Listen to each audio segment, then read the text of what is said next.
Right now, people in Mount Horeb are gathering for a reading of what some are calling a controversial book about a transgender girl. The Mount Horeb Primary Center was scheduled to read and discuss the book I Am Jazz last month, but canceled those plans after a religious group in Florida threatened to sue the school district. Jennifer Cleese is live in the Mount Horeb Public Library with more.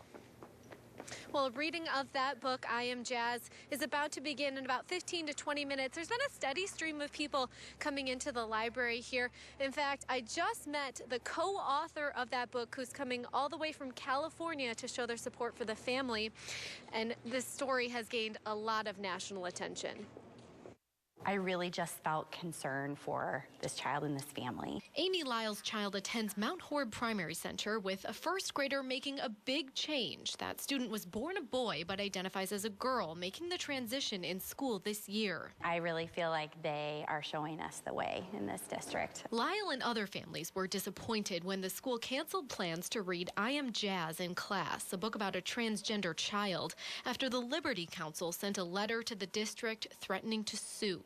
Its founder, Matt Staver, says some parents thought it was inappropriate for public schools to talk about transgender issues. We're talking about young people as young as 5 years of age that otherwise would have heard this book, heard this story, thinking that it's perfectly normal. It's not normal. Thinking that there's no harmful effects. There are harmful effects. But Lyle stepped in, organizing a reading of I Am Jazz at the local library, unaffiliated with the school district. That's their freedom of choice, and that's their right to freedom of speech.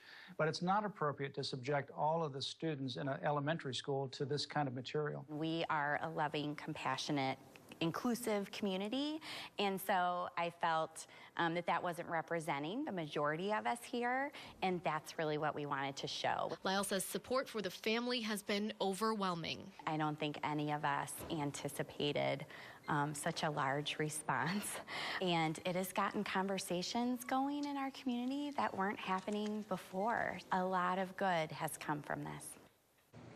Now, the library does have one copy of I Am Jazz in its parenting section, but after tonight, the author plans to donate multiple copies to the library, so they'll be free to check out at any time in the near future. Live in Mount Horeb, Jennifer Cleese, 27.